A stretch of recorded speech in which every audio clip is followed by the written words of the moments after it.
دم باش تماشاوان تلویزیون روجاواج برنامه روشو بیر رز اسلاو من بوا و با مهوانی می رز دارجی هنا مجار خلقا برنامه می ایرو و روشا کردان بر پرتوین سوریانو قالو او دانستاندین کو ایرو چون هاتنا للشامي تشدبه هاري كيج علي خوا تشج علي دولة هارمي فبي عن جيج عليين او بكاتين لسوريا چون هاتنا وان للشامي تشدبه بو دانستاندن و چارەسەر کردنا پرزگریکی وان یانجی چسپاندنا رولاوان دروشا سوریه آن نهده پشتی هلوشاندنا رژیم بعث و یا بشار الاسد قالو وكرت بو چتانا ورجا ایرو نورارکی وای یک بوی یا ببیجن هف گرتی چنبویا قالو روشا کردا و يبشا عليبي برس تكرن قالو سوريا سباروجي و بچا اوايبي قالوا وي فيدرالي بي ننا فاندي بي يانجي ماترسيا كاياكو اسلامي بي دي تشارشوفا افيم جارده وببرسف دانا فان برسان امي ميفان خورا جاج شبك نشخوا ميفان مجي ما بوستو باريزر كاوا فاطمه ما بوستا تبخير هذه خير اخوتي تمام وروسا دكتور لقمان عبد الله لكولينر دنافاندا روجافا تشارا استراتيجيك نافاندو خوندنا استراتيجيك بشمول صار نافراستنا نافاندو روجافا لكولين استراتيجيك بله سرچاوا دكتور سرچاوا دكتور ابو بورا ما مستا كاوا براسيشي انها روشايرو ملاتي سوريا بقشتي وبالتايبات جي ملاتي كرد ايرو تشعفديرا وتشعفديرا كي هروس هاجي بيرا وك مطرسيكي جايا قالوا برقال سوريا نه ويشابي قالوا وي فيدرالي بي نانافاندي بي يانجي مطرسيجي هيكو بي اسلامي راست ام دسبيكي هلوشينا في رجيما دولة نتو و لديجي خواستاكي قالي سوري وقالي كرد بتفاهي وبتايبت هلوشاندنا في رجيما شست هفته سالي لسر جواكا سوريا قشتي ولسر ما في قلا وبيك هاتيا كلامك مظن بو رجيمك دولة نتو بو لسر تنكرنا ملتا هاتبو آواكرن ووصا صازين دولته ووك خطابة دج ما في بيك هاتيا وقلا وأولا هاتبو صاز كرن شيس حفتي صالي هلوشنا في الرجيم في منظومات تبعي أم جبو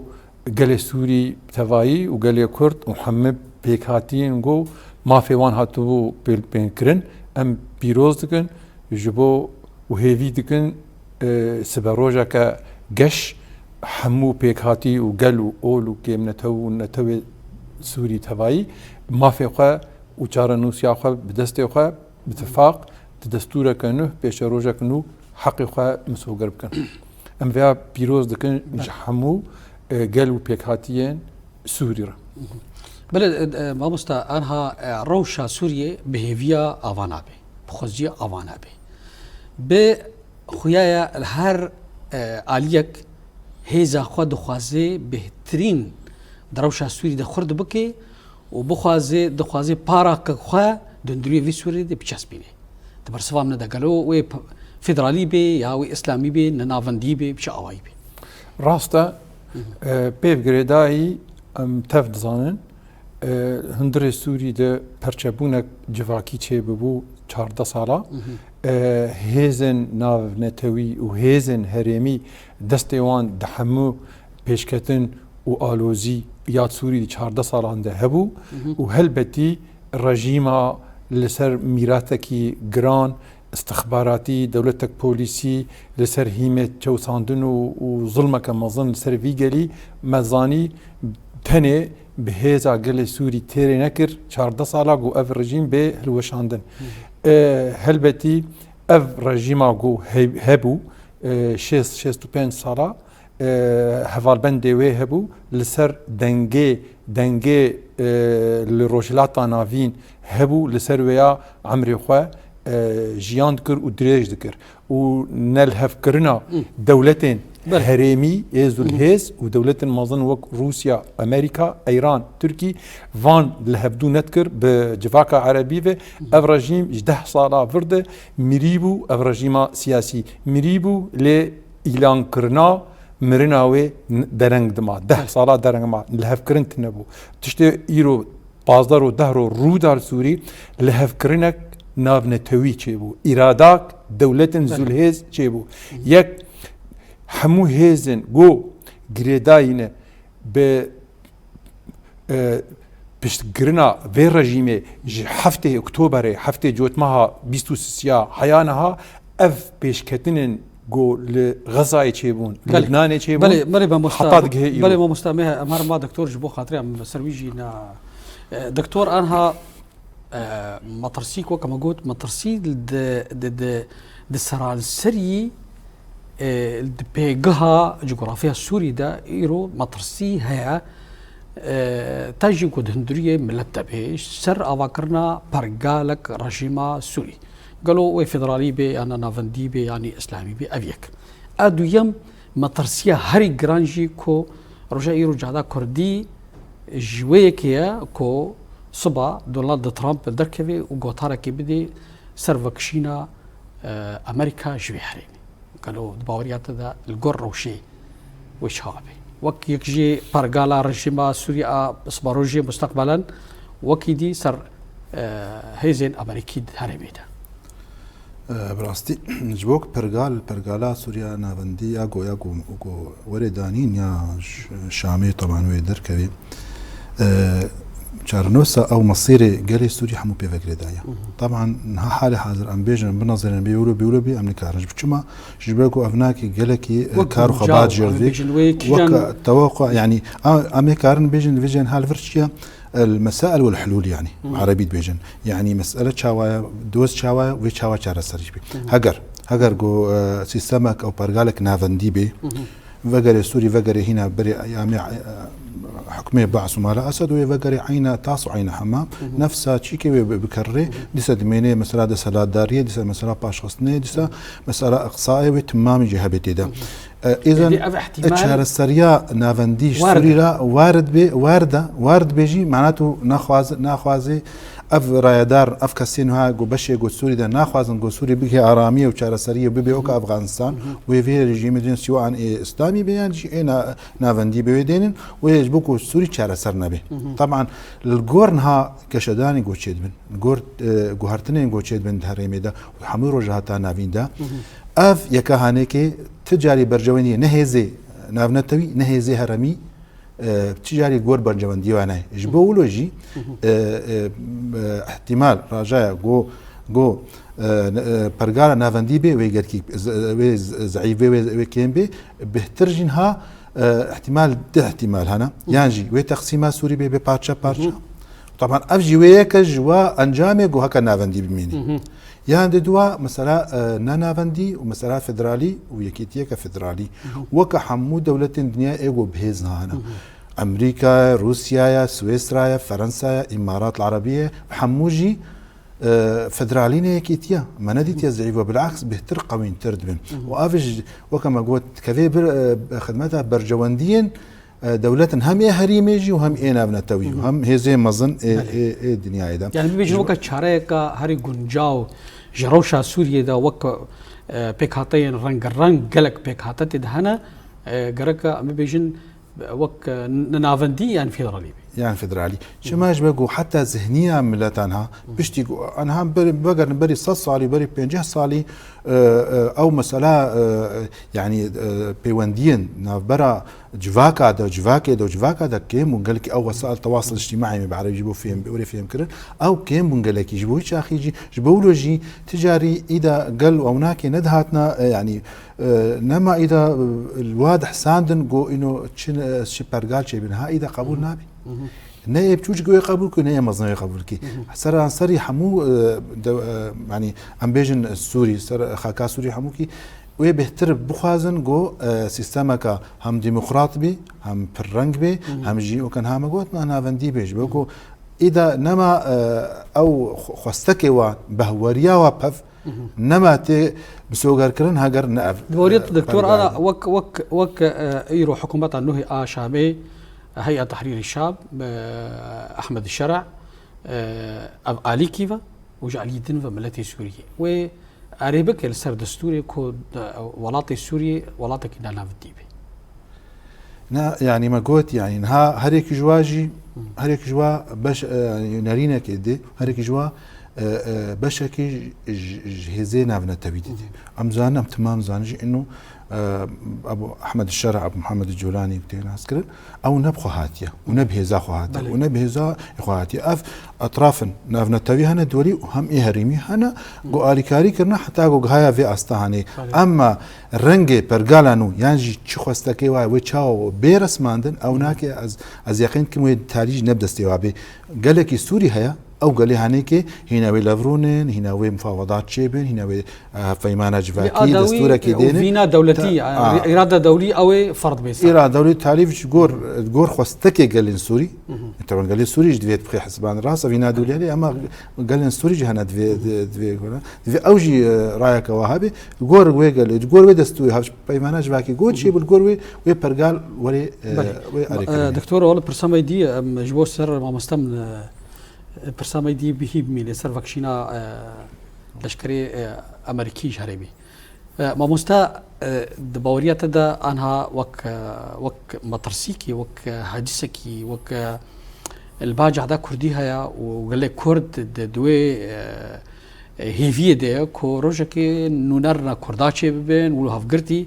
دبورية تدا دفان دانوستان تشكي نوه هيا سر آلية يكريزيا كردي بو يكرنا أمبيجن نونرا كردي نونريا كردي يعني نونرتيا كردي وبشيوازكي يكسر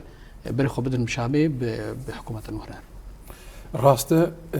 دولة سوري 14 سالات قيرانك جراند بو 14 سالا افشور شاق سوري تشيبو هرچ قيسي دست هاتن آويتن جبوي گناوارو كاوي شورشي بر آويتي بكن سال 2012 ام تم شاهده وان بشكتن سوري دي سال 2013 ليل هرم ما ايروج افاي كردستان و هرم باكور روشلاتي سوري بين 6 سال داوي يكينين باراستنا قال كرد باراست باشي پشتیوی گلن پیک هاتیین مر پاراست افبونا وروک افبونا واتا یک آواکرنا هزا لشکری آبرفره بناوی هزن سوریا دموکراتیک و تکیلین به تحالف دولی ردیجی ترور ناب دولتی یا گو پشتگیریاوی آلیکاریا دولت هریمی و دست آویتن سر جیش دولت خص دست خود و بو هزا هری درنده لسر مروواتی اوه بوان آواکرنا یپک و قصده هز لعرته هات پاراستن گلی ما گلی کرد و همو گلی دناو کرداده آنا پیشتی وان پیشکتن دراماتیک و بلز هندری شامیده و روشا عسکری کو بهره اف گرانیاگو همه رها كرد بيجن كرد الكوديمان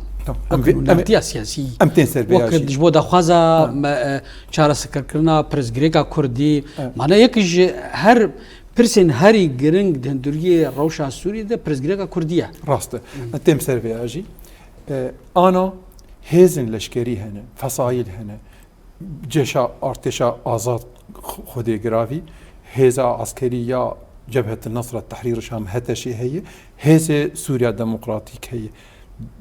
لسر دا بشكرنا سلطة امر سلطة هي عسكري افي هز هنا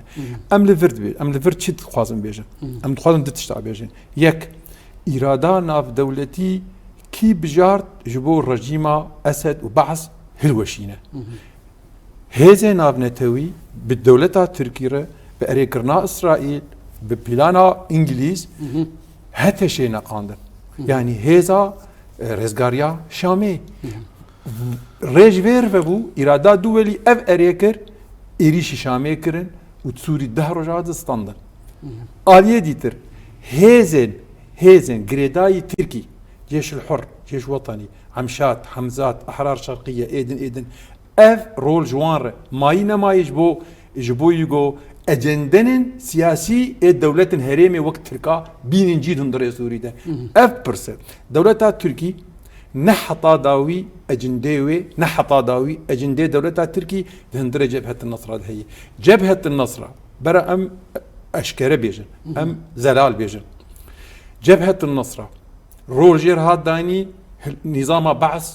هلوشينه وآلي كارياوي هاد كرن محمد آلي دولتها تركي وقطر تنير بشفيه هزي بمبجهن شامي نا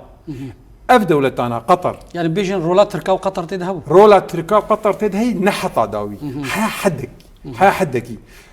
كونغرا عقبة أردن كوم جفينا ناب دولتي قول أردن شيبو حمي هورجليه وتفاصيله سبا حفتيك دن مهدن دمهدن حتى سري أداره هدي درد كذا أشكال دبه يك دولتها تركي مذكرية قطر مذكرية دولة خليج وعربي وسعودية ومصر مذكرية أوروبا مذكرية روسيا مذكرية أمريكا صار خطية أريكرنا إسرائيل شيوية شيء وأفد هذا قول أدلبي مابو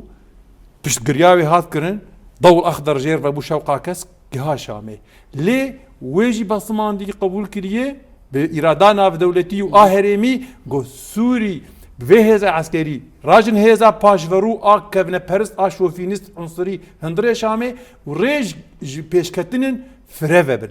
فريفبن دوان بيشكتن عنده إرادة دولتي هي تركا قبول كريه فجبوا يقولوا حمي أجندة دولتها تركي سر جبهة النصرة إيرو جهاية نا حركات رئيسقار كرني ينجي فصيل كي عسكري أنا إيرو جهاي السلطة جهاي عقلية دولة ذهنية برنا انتقالي ومؤقت وأف نما بذهنية بري ولسر شروط هنا أبيك عاددوا هزن أبيجو ترك بتمامي دستة تركادنا جيش الحر ائتلاف ببردك أبو كارم ببيجن مذكرنا هي تحرير الشام سر ويبلكي مقابلي شو يعني أما بيجن أنا بودس هلا دار وتشي جيفان ولاتي كل عقبة رنشتا وأريكرنا السر بيشكتنا فيهزي وبقهي شامي السرش أريكريا قالك تشتوي هنا وقت بدسبيك يقول مهك حطاسي معها وحمد جلال بيبي يك بيك خاليوي تفاصيلي ليه تشتغو مرة فهمتك وقت ليكولينر وقت شو بانفاني بيشكتنين سياسي يك دولتها قول سوري شيء بيبي ن رنج موديلا بريبي ن تو برست ون دين برست يعني دولتك منفتح بحمد قلا وأولا وبيكاتيين سوري دو وين خطر بالسر دولتها إسرائيل وين خطر بالسر دولتها إسرائيل سيسي حمل سلاحي فوضى ده سلاحي فوضى ده ودست دينسر وفان هزاقشي تخندري يك قوة عسكري جو شرعيتها وينابه آچارا جبو ما في كردا جبو ما في قلي كرد وبيكاتين ناب قلي كرد ريبا بريا خسر هاتي قبول كرن ليه دانوستان دنادود حوار كردي بشاميره ونافاروكا وان مافا وبين نقاش كرن لسر يا فيدراليزم او فيدراليزم جي فيدراليزم نتو هي فيدراليزم هرمي جغرافي هي ام باور دكن لوغوري روشا سوري ولوغوري روشا ديموغرافيا كردا قال كرد تاريخي وعرض اخو وهبونا ويني انا لباكوري سوري توايج عفرين حياه بقي ديركه ام باورن فيدراليزم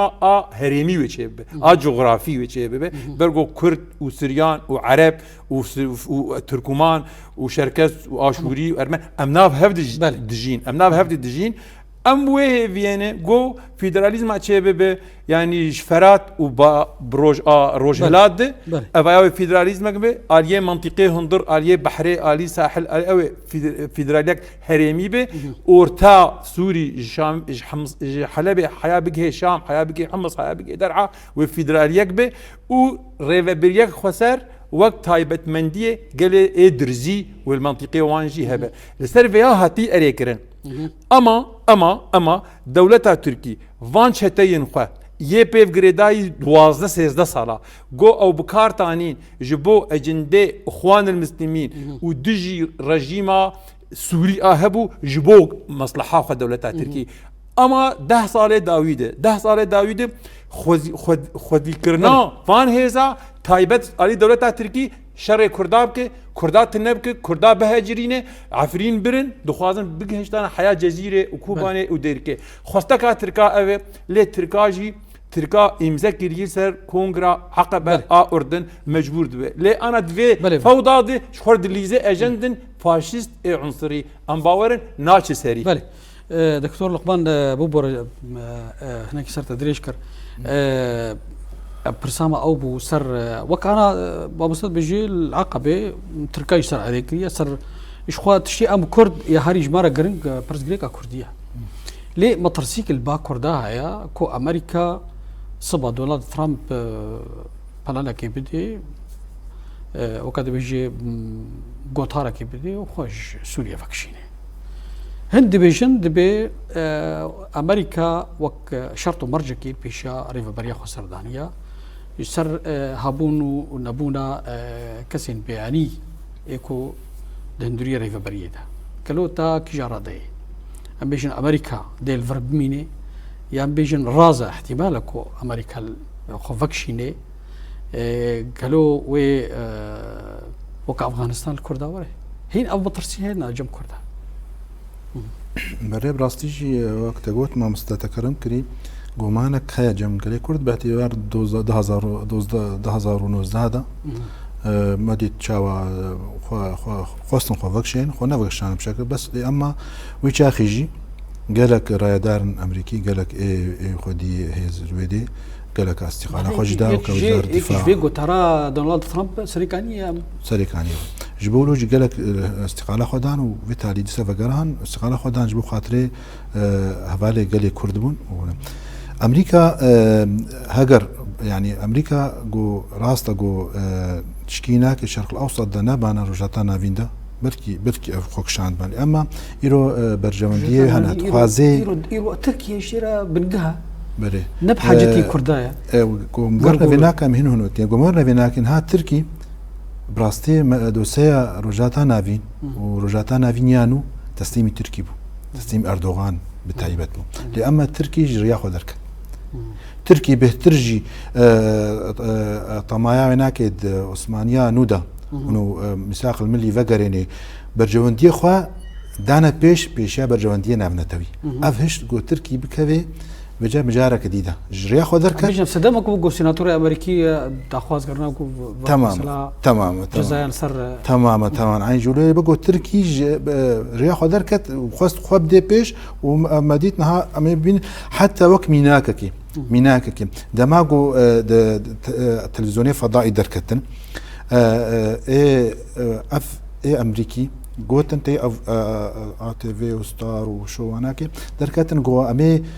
صد برنامجي حمو امريكي شو امريكي بدنا تركي بو درخي وزير الثقافه التركي دركت قلنا امي 25 خرب وبلا حفتي بينج وهربون دماغو رادارن امريكي وزير خارجيه امريكي هذا تركي سلاف كره وزير الثقافه يقولوا يقولوا 25 جبوج مربن يعني هرتشي زانن نهاجي چه پیلان گو ترکی تخوازه در خش بو خاطر خوا ایرو ترکی تخوازه کردات نبکی نه بگل پیشاوی نه قصدی نتکس خوازه بره او بخوجی و دایا خویا کردن اشکارا گوتنا گو مالکا کونه کی کردا سر هیویجی هبی مشرقی کن جنوبی افریقیا ها گو ترک امریکا دب شرطیان بالنوا یان کرد امریکا وی بی ترک جبركو بنقها ولشكري ناتو و ولاتكي قال لك هيزه دري ناتو دا ما مستا السياسه دا تجاري هبال بندي تنه برجواندي تنه مصالح إيرو مصلحة أمريكا بمربي ومربي مصلحة أمريكا بتركيا بتركيا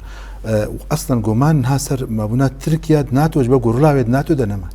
رولا أو رولا جوجيتشي كانوا تركي أصلا جمهوريات تركي جبويتش يبو أو رولاها نما إيجا ويتشبكين هاويل بديل بقري بديل إيجو استقرار بخي هرمي دكيا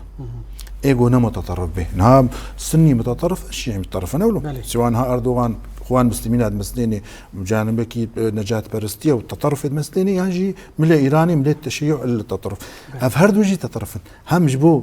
دولته هيزن ايه هريمي نباشا هم انا بنتويج نباشا تخوازي جوجهن هبن بارامي تيدا هبي بهترجي خدي برنسيب بن بهتر محافظه يعني باراستنا برجونديه وابكن كيدا دبينات كرداد دبينه ادي بيجم از جوماند كم نسوري تنيدا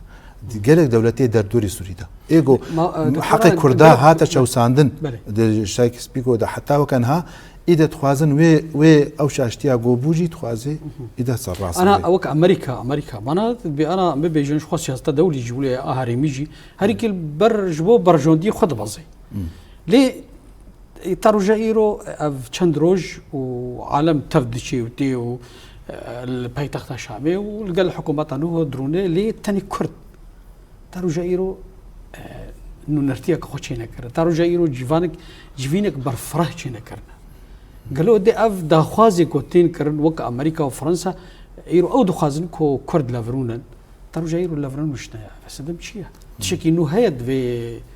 بروجي ببرزي برسفا برساتا يبريو يدم يا امريكا يعني جبولوجي او كما تشقو مانغوتن يعني تشخا هبيجي امريكا الجورنها هاتنا ترامب كوشكا سبيرا مالا سبيرا جو ايجو دانينا حموج ايجو هفالبند ايجو سر وزارة خو دانينا سر حكومة خو حموجي هفالبند كردان اذا افجي سميانا كديما انه افناك او جماني بوحبوجي امريكا سر كرداجين وكما قلت يعني برجوندية تجاري من السياسة ده يعني بيجي هفالتي تنا برجوندية مصالحن راسا مصالحي امريكا ايرو مرة تقاطع انا ما بتشاري بالك المجنة نريبا الى حياة اما ايرو ام وابر جوندية بيكتين ابناك ديار اشكرها جبولو جي اد بيجم ما بونا امريكا طالما داعش هي امريكا واد بيجم از يقيناكم داعش زوزو هاري يعني هاجر شو بيكون حتى هنجي روشة سوري زلال بيك يا ديوكا تكرمك نهاجمو مالا كردي طبعا قالي كرد كقل نهاجا انا قالي كرد خلينا قالي نظامي عادي كاريا قالي كرد يك هر چهار پارچه کردستانی قالي كرد حمود قالي كرد نريني خدا دوزا خدا حمود خوني خدا يكن اما برزغريك كثير مني دار سياسي او نرتيا سياسي برش خو هزامه عسكري هي ودنيا وعالم حموجي بسري مسنط قصدها وخو اثبات كش حمود دنيا وعالم اصلا ابن طويله انه او هزا عسكريه تجاري نايرو خاندن تجاري كيمنابي هزامه عسكريه هي بشتما جي راسته حمو قال كرد نامتني ايه حمو اطراف جدي بيج لاما سيوانا سياسي مظله سياسيه بارتين سياسي از فيد بيجم يعني امن دما ايرو هجر او بارتين سياسي نبن الجور نرينا قال وهيفيو داخوازي جو قال وقال اذا وبابجي جانت بجنب عربي مزبله التاريخ وقال بخوجي وبابجي شما جبقوا قال كرد بريكا تقال تكز مساومه سرفيناكي اما دفي اوجي خو بقينا هادو حتى جو كاربن الجور دمي اف دمه استيار جو اف نرينا قال برجوندية قال أفدا خوازن قالي جو بهزار صلاة بيك نهاتنا وبوا وكذا وكسيفك جو هاي جو وري وكذا بيجي راشتن قالك أوجي الجور فيناك تفجر خباطة خب يا مولو نكنجي ما مستا كوا أنا دبورية تدا رزاق يكريزيا كرديان وكرد هاري لفرون دبورية تدا وكيو كو عبد السلام كو عبد الحكيم بشار ائتلافي دور دركة شامي وشخوا د اغوتارك خود غوت كو ام القلب هي دي ام هر شامي باحمد شر عرون وزعيبونا كاجمره راست حالو فان تصريحانا وافداخياني ام سرجنا ساكنين تاثير ناك ن بخير ون بشر تاثير لما في قلي كرد ناكن وك هفالي من جي قوت هذا مني لشكري ياكو خو اثبات كر 12 ساله هم قالي منطقي باراست وهم جي انا قوماري سر هيزا لشكري هنا انا برزغريك اما كردا وهيفيا كردا وجعدا كردي وملتي كردي كريزيا سياسيه راست ما بين سربي آلية ملي عسكري ملي لشكري باراستن وحياة أنا هذا ما موجودة خوش هر كثير إثبات كر هذاك عسكرية وشرعيتها خو إشجالي خستاندية وجهازها نافنة هوية استاندية لديجي بربريا ترورا جهاني أفا راسته هذا سر عرضه هذا تي عسكري تنبه نونري تي سياسي مفاوضات بكل شامي بسوريا نو بجيره كسلي قداري جيناك تشكي وان جيتنا يعني حقوق بخوينيته وقت شيخ مظن شهيده مظن شيخ معشوقي خزنوي هات كس حقي قلا وما في ملته تصدق نابه ونادته 16 سال قالي كرد خو اثبات كر بخوينات 15000 14000 شهيد 20000 بريندار و شريك ديجي ترور ناب دولتي وباراستنا هريما خو اف 16 سال دبي ميراث ودبي اساس جبو مفاوضات بسوريا نوره افا سري صد الشك وشكوك تيتنا ليه جبو قال لك اعتباراتها يك هذا سياسي وبشتغيريا كردي جباكر جباشور جروجهلات قال تي 45 مليون كرد ب 4 مليون دربنه 6 مليون باكر باشور جلاته تبشتغيريا وام بقري وجبوغو كنكي كارب رولك مظن بالليزه دفان دانوستاندنا وما في قال كرد لفي برشي وسوريا سبروجا نو سوريا نوده دفاغو ام كسيج درفي سيوانا سياسي كردي اي روج افا سوري ده ام كسينه هيرن سينغ فكريه حماس فكريه قصد العردي 14000 شهيد خدي لدر كفن انا كسيبه شخصيات مستقل بن سرب خوبن بيك هاتيه ناف كردابن قالي ناف مدن سريان ارمن اشور براي مني عرب مسدي ريفبريا خسر هيزه كردي بارتيه كردي انا كسي شخصيات سرب خو شخصيات كسايت رومت ريج قشار فكريه اف سيوانا مني هيزه مني عسكري ایرو ویرو لیزه یاگو پاراستن کر و اف بازار روجه داوی ایریشن درنده هاتن سر قلمه المنبج لكوباني تصرين سديت تشرينه الرفعت الشهبه درهان ما بصدا شهيدان ایرو بازارو ويا ایریشا درنده دولتها تركي جو بكارتانين هيزن دز كلش بنافي جيش الحر وفصيله فلان وفلان خاصة يعني عردي بستينن بله كوچارو دن مفاوضات اما بشامير بسوريا نور ضعيف به خواستك اما ضعيف بن هرين مش دست اما هرن ليه برخدانا قصده وبشهادتي ريب شافي هذا القروي شرفانيه القروي تيكوشيني قرك نونرتيك يكبوي هاتي بجارتن جملتي كرد هر شامي راسته تارو جايرو يكريزيا كردي اسياسي نينا حسده وهذا لشكري وتيكوشين وبرخدانا قال كرد السر اني الشر تجو مانينا ليه ام دويجن آلية سياسي جادا كردي چاو دهيرا نونرتيك سياسي چه بي كوهاري لشامي لقلوان بجي ام بجي فيات بيجن انا ايرو درو سيرو چارو هولدان خرد بالشف بروج بالشف وبروج هنا حمي هذه كردي الهب جفن انسياتيفا جنرال مظلوم عبدي هي شخصيات سرب خو آزاد جباشور جو أوروبا جدفعها عن جفر تين يعني خلياك بشوفرو كاركي خورت هي جبونو نرتيا كرد لشامي ام فيها باور مسدجي يعني حاضر كرنا خو واي خو داخل يعني كرن برچاك سيوانا سياسي ار بريا خسر لي حماز بكري ار بريا خسر جحم كردي ال سوري ال دربه وبشتوانيش حم ملتي وقو قال يقع دخوازه ام باورن نيزيك ووفد كردي تشكيل ببه جحم آليا نب شخصاب ونب كساب غريداي بحمو كرداف غريداي بحم آليا حمو بارتياف غريداي تب انا كسي تب شخصيات دربه تب حمو بارتيه دهندري ربريا خسرده حمو كردي مني دربه آلی مورال، آلی دیپلماسی، آلی سیاسی، آلی جواکی، آلی دینی، آلی ولات پارێزی، آلی چاندی ئەفگەش دەغتەیە دکە کورد تەویەک بن. ئەم چت بێژن ڕۆلا عسکەری ئا 13 ساڵە قەدیا ڕەژیم هلوەشیا داعش مەبەڕاواندا ضعیف بوو ئانا ڕێبە بوویە بناف دەولەتی بە هەرێمی ئەم فەکرینە شامێرە ئەم باوەرن شام جی ورژیما نو آگو بلسر شامی حکم بکه نکاره بمودیلا کevin سوریا ریبه برو به نبرنگ نتو پرست و نتو و نبرنگ اول پرست نه دینی و نه دولت سوریا که پرآلی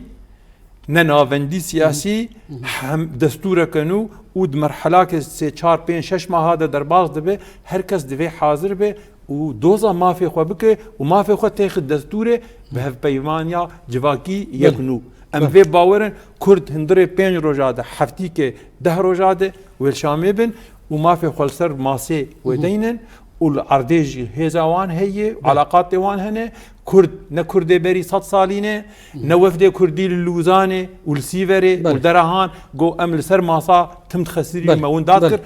كردي نونه كردن وما في قانون سياسي ودستوري وقانوني وبينن بله دكتور لقمان انا وقت تخويا كرش خوش قال كردرا وتاثر اصلا ناف دولتي وك فرنسا وامريكا دبين د علين مازنها ناف كردادا كو غركا دانوسان يمكن وك ينكي بارتين دندريه بنسيوانا ريفباري خسردا وانا كسي ام بيجن او بيجن كسايا ايرو ان كسي هيا وايرو ينكي هيا ليه ترجع ايرو دما كو انكسي بام دسيما فاكرينج ريفا بريا خسره برور ام تدهر دما كو اي ينكيجي بيجن دريم فاكريه بانكسي ور دما وريتا دا و اف شيواز و بكي كو يكريزيك شورتشيكن يا ام بيجن وقت جانا بيشنياز انتين كرن بيجركا مؤتمر وطني يعني كونغريكي نتويتش كردار شيبي كا وقت بيجي حمو بارتين كردا بيك يجوش دربا بميني ودهندري ويدا انه نرتيا كخواب هالبشير درباري فيدا جيب راستي دو بيانكي بارتين اي كردي اي كود من سيوانا او تولي بيانكي بونا بعد رجوات شيبو بارتين كردي حمو وخوندن بيترج اي انا كسي اي بيانكي واي درفيوانا امزان سي بارتي جهانا درفيوانا بارتيا بيشورو يا شيخ علي يا حمو بخوندي كرنا بخوندر حموجي حتى شاندا تشيكرن وشاندن بنافي زانجهار وجافاجي نبنافي احزابا او بخوجي سروام ايوابون هفالي وابون او بخوجي شاندن دريوا خاصه قوتن راستي دوي بشرط ومرج ام القل هفرون ام بشروجه كيجبو قال كرد سيوانا كيجبو قال كرد بو شاندك تشي بي بس بري اذر باس ما في بابا تجي براستي زيت شكدي بين مثلا يعني نها ام تمام جي في قا تفقريت كانوا في لزيت كن ام وكانوا الرجيم الشامي تشيبوا وهاتيت شكرون ومهرم فوضى نولي يعني بيجن بركي حتى منتشنش حتى نهاج بركو اول شيء تريج مرنا فكروا شنو يا دواجي وهاد رزينه او بخوتش نجم درزي يعني بركي في مش امجي هيزكن ايرو اي هري هيزا هري بنافودانغ وهري خويا وباندور وغراني دي سوري ده هيزامه هم قصده هم هزا قال كرده هم ريفبريا خسرا سيستما جو حمو اليا بهاتي قبول كن حمو بيك هاتي سوري احمد شرع ويشتركا وير بيك وري حري ماري طبعا وقال قصد يروني قال جنرال مظلوم عبد يروني بيجم بوكو ايرو احمد الشرع نا تركاد مسليني غورغو او تركاد داخو ياكرن او بروجا ونا بروجا تركاب براستي نا بروجا تركاب نيجي ونا روسا ونا الى بروجا فا هزي ديبو لاف وقت بيجي معسكري دي ايرو مجبور احمد الشرع مباشره يكريزيا كرديانه خبرك خوش تمام ابيش جعليه انا كسيفا اف خبر شيبويا يعني جعليه نكيفا وكف فخوندن جعليه بينكيفا بارتين او بينكي طيبات ما مستنصدين ابراهيم اف انسياتيف دسبيشري كريا جو خاطري فينا حاضر وكي ديجي انها كنكي كونغرانا توا شمالي كردستاني اما دابون تكيج بو خاطر كونفرنسا كا قشتي كردستاني لا انا كسيد بيجي بكنكي نورتيا ناكي او تمام نورتيا بشكي تنيدكي تمام ايرو بشرط مارش ما صايا قفتوغويا وهاف بيفينيا مفاوضات وهاف ديتنيا كي وري بلا وري تشي جامي بيجي بلا بيجي بله ايرو ام بيشا قال كردن ازمونه ده ايرو ما بدنا خويا كرن دكتور بشرط يا براسي دمنا ما انا هتنا بيني وك كونغرين ناتوي كردي تنابيني هاري گونجاو أو أكاديميسيون كسين سربخوا مروفي زانا سياسة مداري إن سربخوا أو وقت بيجي سرپرشتيا كونغركي كردي بكن قالك ده بيجي بتشترا كو يرو يجعليه ينكيف بي بينكيف بي يجعليه أنا كسيف بي يجعليه بارتي قديم بركسنوي لدما كو كسين سربخوا بين يعني تاج وكا بيشنياز دكتور سربي بهايا سربسنا بهايا دا دكتور مرشد خزنا بهايا چندك دين هنا كو باندور أول جواكا كردي هيا كو أو سرپرشتيا في كونغري بكن وبهتر گونجاو بي بهتر جي أرمانجي خو بي تمام ممكن ها موجود چه بيوست تكرنج بو خاطر ام بيكانينا برورنيه قلي كرد ودوزا كردي وجيانا كردي هم سوري ده هم هر چار پرچه كرسان ام حاضرن جيرا بشرط بري مگوتي بشرط مر وام سان چه تنازلات جهبن يك بيك بينش چه ماج بگو ايرو مالا كردي تخوازي واكي سر از بين وقت بيجي وقت يبينا كي الشيخ مرشد ما قلنا داوي وكو الشيخ مرشد ده اوجي مر حاضر بود فيج فيناغو فينك الشيخ مرشد الخزنوي اوجي حاضر بو او افنينات بيجي ام تمام بري بيرنه چه نارين هبه گوم ما كردا بگيني هفدو وكما قلت بشرط وقت شتي خدينا عليكي ام كونغركيش خور تشيكن بافرا كي بيجي بلا بيجي دم نماز لي ما مستا دنيف خلك كده چن قلت نتهابن سر چارا سكرنا ويكي يكريزيا كردي يكريزيا كردي خواستك همو كردي هرچار پرچا و دیاسپورا توایه ام باورن نزیک دو کرد ببین یک جبرگو فرصتا که تاریخی هاتیش بشه روز آوارو کو ام ما في خوني سياسي قانوني دستوري دينن لهندر سوريا سبروجي جوج هم بيكاتيا وقالي هم ملتا وتيدبه ما بس برسك قانوني كان انا باريزرين كردا واشي تبع نبدا وك مروف كاركي بكي جبوي ما في كردا جبوي السبروجي دا قال لك دعاوي شكاوي هنا سروان قانوني كو رجيبه بعض درخستبو غمر انينا فيدي عرضي خلكيج واستاندنا راسته هوالو ام وكر بريا باريزري روج آوا والجزيره قالك انسياتيف باريزري ما جهان ما وامجي تبليد بن حاضريا بيشنوميك جو وفد كردي يجو 4 رودن 3 رودن 10 رودن 5 رودن چه بچه شامي دچرچفايا خواستکن کردی آلیه قانونی آلیه دستوری گو مافی مافی گلی کرد و گلن پیکاتیین منطقه ما سویا سبروجه دبینی استاندن دوی شان دیده قانونی هبن حقوق ناس هبن جبوی چسباندا مافی کردات دستور سوری راست نونرکی قانونی دستوری هب باشه و پیشنماک جوی وفدی کردا زنگین بکن نج آلیه